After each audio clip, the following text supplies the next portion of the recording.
সংবাদ সবাইকে স্বাগত জানাচ্ছি। আমি ফিরোজ তোহা। শুরুতেই সংবাদ শিরোনাম। ইসরায়েল ফিলিস্তিন পুরোদমে যুদ্ধ চলছে। এই যুদ্ধের সর্বশেষ আন্তর্জাতিক গুরুত্বপূর্ণ আপডেট সংবাদ জানিয়ে দিব। শুরুতেই শিরোনাম। গাজায় দীর্ঘ হচ্ছে লাশের মিছিল, উপচে পড়ছে মর্গগুলো। এরপর জানিয়ে দিব মুখোমুখি ইরান ইসরায়েল, পরীক্ষার মুখে মার্কিন সামরিক কৌশল। আরও থাকবে নতুন সরকার গঠন, জোট সঙ্গীদের সমর্থন পেলেন নরেন্দ্র মোদী। এরপর জানিয়ে দিব আলহামদুলিল্লাহ, ফিলিস্তিনি রাষ্ট্রের স্বীকৃতি দিল জাতিসংঘের 146টি দেশ। এবং সর্বশেষ গুরুত্বপূর্ণ সংবাদ থাকবে। গাজায় যুদ্ধ শেষে হামাস ফাতা পুনর্মিলনের সম্ভাবনা কতটুক থাকবে, এর বিস্তারিত প্রতিবেদন। গাজায় দীর্ঘ হচ্ছে লাশের সারি, উপচে পড়ছে মর্গগুলো। অধিকৃত গাজার ডেইল এল বালাহে ইসরায়েলি হামলায় হতাহতের সংখ্যা বেড়েই চলেছে। এতে লাশের মিছিল এতটাই দীর্ঘ হচ্ছে যে সেখানকার মর্গগুলো উপচে পড়েছে এবং হাসপাতালগুলো হিমশিম খাচ্ছে। শহরটির চিকিৎসা সূত্র আল জাজিরাকে এসব তথ্য নিশ্চিত করেছে। গাজার স্বাস্থ্য মন্ত্রণালয় জানিয়েছে সর্বশেষ 24 ঘন্টায় উপত্যকা জুড়ে 36 জন নিহত এবং 115 জন আহত হয়েছে। ইসরায়েলি বাহিনী বলেছে তাদের স্থলবাহিনীর মধ্য গাজা দেইর আল বালাহের বুরুজ শরণার্থী শিবিরে পৌঁছে গেছে। অন্যদিকে তাদের যুদ্ধ বিমান এবং আর্টিলারি বহর এলাকাটি লক্ষ্যবস্তুতে পরিণত করেছে। এদিকে হামাস বলছে ইসরায়েলি স্থায়ী যুদ্ধবিরতি এবং গাজা থেকে তাদের সেনা পুরোপুরি প্রত্যাহার করার স্পষ্ট প্রতিশ্রুতি না দিলে তারা কোনো চুক্তিতে সম্মত হতে পারে না। কারণ ইসরায়েলি প্রধানমন্ত্রী নেতানিয়াহু পুনরায় বলেছেন যে এই গোষ্ঠীটি নির্মূল না হওয়া পর্যন্ত যুদ্ধ চলবে।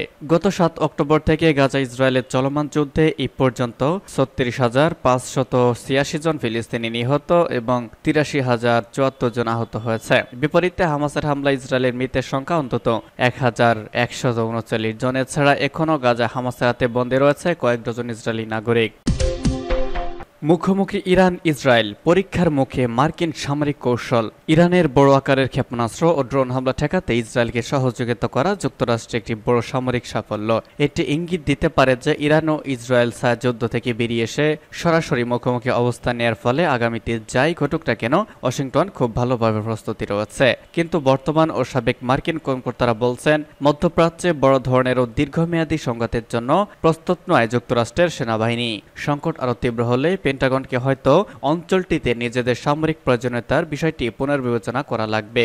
ব্রিটিশ বার্তা সংস্থা রয়টার্সের এক প্রতিবেদনে এসব তথ্য উঠে এসেছে। ট্রাম্প প্রশাসনের আমলে দায়িত্ব পালন করা সাবেক মধ্যপ্রাচ্য বিষয়ক উপসহকারী প্রতিরক্ষা সচিব মাইকেল মোলরয় বলেছেন, যদি ইরান ও ইসরায়েলের মধ্যে সরাসরি যুদ্ধ হয় আর আমরা ইসরায়েলিদের সমর্থন দিতে চাই তাহলে সেটির জন্য প্রয়োজনীয় সব বাহিনী রয়েছে বলে আমার মনে হয় না। অবশ্য তেহরান ইঙ্গিত দিয়েছে ইসরায়েলি হামলার জবাব দেওয়ার কোনো পরিকল্পনা তাদের নেই। গত কয়েকদিন ধরেই পাল্টাপাল্টি হামলা মধ্যপ্রাচ্যে একটি আঞ্চলিক যুদ্ধের আশঙ্কা বাড়িয়েছে, যে যুদ্ধ প্রতিহত করতে চাইছে যুক্তরাষ্ট্র। গত বছরের অক্টোবরে ইসরায়েলের হামাসের হামলার পর গাজা যুদ্ধ শুরু হয়েছে। এই যুদ্ধ মধ্যপ্রাচ্য জুড়ে সহিংসতা উস্কে দিয়েছে। অঞ্চলটিতে কয়েক হাজার সেনা মোতায়েন করেছে যুক্তরাষ্ট্র। অথচ গত কয়েক বছরে অঞ্চলটিতে ধীরে ধীরে মার্কিন সামরিক উপস্থিতি কমে আসছিল। কিন্তু 2 যুদ্ধজাহাজ ও যুদ্ধ বিমানে থাকা নতুন এসব মার্কিন সেনারা আসাজার মধ্যে রয়েছেন এবং তাদের এই মোতায়েন সাময়িক। ইরান ও ইসরায়েল যুদ্ধের আড়াল থেকে প্রকাশ্যে মুখোমুখি অবস্থান নেওয়ার কারণে তাৎক্ষণিকভাবে সেনা বাড়ানোর কৌশলের ওপর নির্ভরতার মার্কিন কৌশলটি পরীক্ষার মুখে পড়তে পারে। নতুন সরকার গঠন, জোট সঙ্গীদের সমর্থন পেলেন নরেন্দ্র মোদী। নতুন সরকার গঠন করতে নিজেদের রাজনৈতিক জোট ন্যাশনাল ডেমোক্রেটিক অ্যালায়েন্সের শরিকদের সমর্থন পেয়েছে ভারতীয় জনতা পার্টি বিজেপি। গতকাল নয়াদিল্লিতে প্রধানমন্ত্রী বাসভবনে নরেন্দ্র মোদী এবং বিজেপি হাইকমান্ডের সঙ্গে বৈঠক হয়েছে শরিক দলগুলোর। বৈঠক শেষে সামাজিক যোগাযোগ মাধ্যম এক্স এক বিবৃতিতে বিজেপির পক্ষ থেকে বলা হয়েছে নরেন্দ্র মোদীকে সর্বসম্মতিক্রমে জোটের নেতা হিসেবে বেছে নেওয়া হয়েছে। দেশের পরবর্তী প্রধানমন্ত্রী তিনি হচ্ছেন। বস্তুত এবারে নির্বাচনে জয়ের সুবাদে টানা তৃতীয়বার নরেন্দ্র মোদীর প্রধানমন্ত্রী হিসেবে দায়িত্ব পালন করতে যাচ্ছে নরেন্দ্র মোদী।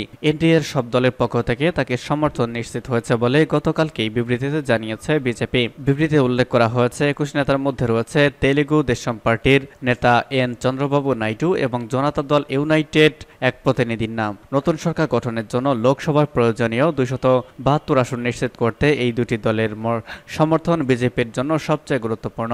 গতকাল সামাজিক যোগাযোগ মাধ্যম এক্স এক বিবৃতি পোস্ট করেছে বিজেপি। তা বিশ্লেষণ করে রাজনীতি বিশ্লেষকদের একাংশ বলেছেন, সরকার গঠন করতে শরিকদের পাশে পাওয়ার ব্যাপারে বিজেপির আত্মবিশ্বাসে আর কোনো ঘাটতি থাকার কথা নয়। বিবৃতিতে আরও বলা হয়, ভারতের দরিদ্র, নির্যাতিত, শোষিত, বঞ্চিত মানুষ এবং নারী, যুবক ও কৃষকদের সেবায় শ্রী নরেন্দ্র মোদীর নেতৃত্বাধীন এনডিএ সরকার প্রতিশ্রুতিবদ্ধ। এর আগে নরেন্দ্র মোদীর নেতৃত্বে এক সভায় অংশ নিয়েছেন জোট নেতারা। সেখানে তাদের বেশ নির্ভার দেখা যায়। কেউ কেউ তার সাথে হাসি খোশ গল্পেও মেতে ওঠেন। ফিলিস্তিনি রাষ্ট্রের স্বীকৃতি দিল জাতিসংঘের 146 দেশ। গাজা যুদ্ধ ফিলিস্তিনি রাষ্ট্রের স্বীকৃতির জন্য বৈশ্বিক চাপকে পুনরুজ্জীবিত করেছে। এরই মধ্যে জাতিসংঘের 193টি সদস্য রাষ্ট্রের 146টি রাষ্ট্রই স্বীকৃতি দিয়েছে। আল জাজিরার খবরে বলা হয়েছে, গত মঙ্গলবার স্লোভেনিয়া ফিলিস্তিন রাষ্ট্রকে স্বীকৃতি দানকারী দেশের তালিকায় সর্বশেষ নাম লিখিয়েছে। এটি একথাই প্রমাণ করে যে পশ্চিমা দেশগুলো দীর্ঘকাল ধরে লালন করা দৃষ্টিভঙ্গি ভেঙেছে।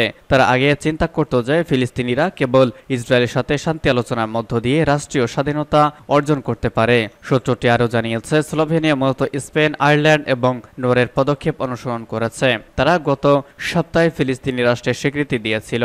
তাদের এই পদক্ষেপ ক্ষুব্ধ হয়েছিল ইসরায়েল, কিন্তু সেটা তোয়াক্কা করেনি ইউরোপীয় এই দেশগুলো। আল জাজিরা জানায়, জাতিসংঘের 193টি সদস্য রাষ্ট্রের মধ্যে 146 দেশ এখন পর্যন্ত ফিলিস্তিনকে রাষ্ট্রকে স্বীকৃতি দিয়েছে। তবে এই তালিকার বেশিরভাগ দেশ মধ্যপ্রাচ্য, আফ্রিকা, ল্যাটিন আমেরিকা এবং এশিয়ার অন্তর্ভুক্ত। এখন পর্যন্ত মার্কিন যুক্তরাষ্ট্র, কানাডা, পশ্চিম ইউরোপের সংশ্লিষ্ট অংশ, অস্ট্রেলিয়া, জাপান বা দক্ষিণ কোরিয়া তাদের স্বীকৃতি দেয়নি। উল্লেখ্য, গত এপ্রিল মাসে মার্কিন যুক্তরাষ্ট্র পূর্ণ জাতিসংঘের সদস্য রাষ্ট্র হওয়ার জন্য ফিলিস্তিনের উইড রোড করতে জাতিসংঘের নিরাপত্তা পরিষদে তার ভেটো ব্যবহার করেছে।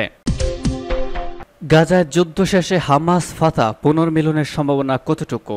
গাজায় চলমান ইসরায়েল আগ্রাসন অবসানের পর ফিলিস্তিনের গাজা ও পশ্চিম তীরের শাসক গোষ্ঠী একীভূত হতে আলোচনায় বসতে পারে। 5টি ফিলিস্তিনি সূত্র জানিয়েছে, দুই গোষ্ঠীর মধ্যে গভীর বিভাজন পুনর্মিলনের আলোচনা অগ্রগতিকে সীমিত করতে পারে। তবে এসব বৈঠক ইঙ্গিত দিচ্ছে গাজায় যুদ্ধ শেষ হলেও হামাসের প্রভাব থাকবে। ব্রিটিশ বার্তা সংস্থা রয়টার্স এই খবর জানিয়েছে। গাজা ও পশ্চিম তীরের কর্মকর্তারা বলেছেন, জুনের মাঝামাঝি চীনে এই আলোচনা শুরু হতে পারে। এর আগে ইস্যুতে দুটি বৈঠক অনুষ্ঠিত হয়েছে, একটি চীনে এবং অপরটি রাশিয়াতে। এই বিষয়ে চীনের পররাষ্ট্র মন্ত্রণালয় মন্তব্য করতে অস্বীকৃতি জানিয়েছে। আন্তর্জাতিক মধ্যস্থতাকারী যখন গাজায় হামাস ইসরায়েল একটি যুদ্ধবিরতির চুক্তি নিয়ে আলোচনার চেষ্টা করছেন, তখন চীনে হামাস ফাতাহ বৈঠক আয়োজনের খবর সামনে এলো। উভয় প্রক্রিয়াতেই গুরুত্বপূর্ণ হিসেবে উঠে আসছে যুদ্ধের পর কিভাবে উপত্যকাকে শাসন করা হবে। একাধিকবার এদিকে পশ্চিমা দেশ হামাসকে একটি সন্ত্রাসী সংগঠন হিসেবে মনে করে। 7 অক্টোবর ইসরায়েলে তাদের গোষ্ঠীটির হামলায় 1200 জন নিহতর আগে থেকেই পশ্চিমা দেশগুলো থেকে বিচ্ছিন্ন ছিল। এই হামলার পরেই গাজা আগ্রাসন শুরু করে ইসরায়েল। ইসরায়েলি অভিযানে হামাসের সামরিক শক্তির ক্ষয় হয়েছে। তবে ইসরায়েলে দখলে থাকা পশ্চিম তীরের শাসক গোষ্ঠী ফাতাহ দলের সঙ্গে হামাস কর্মকর্তাদের বৈঠক ইঙ্গিত দিচ্ছে যে যুদ্ধের পরে ফিলিস্তিনি ভূখণ্ড নিয়ে তাদের লক্ষ্য সম্পর্কে নাম প্রকাশে অনিচ্ছুক এক হামাস সূত্র এমনটি জানিয়েছে রয়টার্সকে। যুদ্ধ শুরু পূর্বে গাজা শাসন করেছিল হামাস। সূত্র মতে গোষ্ঠীর স্বীকার করেছে, একসময় গাজায় যুদ্ধ শেষ হলে ফিলিস্তিনি ভূখণ্ডে আন্তর্জাতিক স্বীকৃতি যে নতুন সরকার হবে সেটির অংশ তারা হতে পারবে না। ওই সূত্র হামাসের সিনিয়র কর্মকর্তা বাসিম নাইম বলেছেন, তারা চায় পশ্চিম তীর ও গাজায় একটি নতুন টেকনোটিক প্রশাসন গড়ে তুলতে ফাতাহ রাজি হোক, যা হবে একটি বৃহত্তর রাজনৈতিক সমঝোতা। চীনে প্রথম দফার আলোচনায় অংশ নেওয়া নাইম এক সাক্ষাৎকারে বলেছেন, ফিলিস্তিনি সত্তার পুনর্গঠনের জন্য আমরা রাজনৈতিক অংশীদারিত্ব ও রাজনৈতিক ঐক্যের কথা বলছি। সরকারের হামাসে থাকা বা না থাকা আমাদের ওপর গুরুত্বপূর্ণ দাবি না। পুনর্মিলনের জন্য এটিকে হামাস কোনো শর্ত হিসেবে দেখছে না।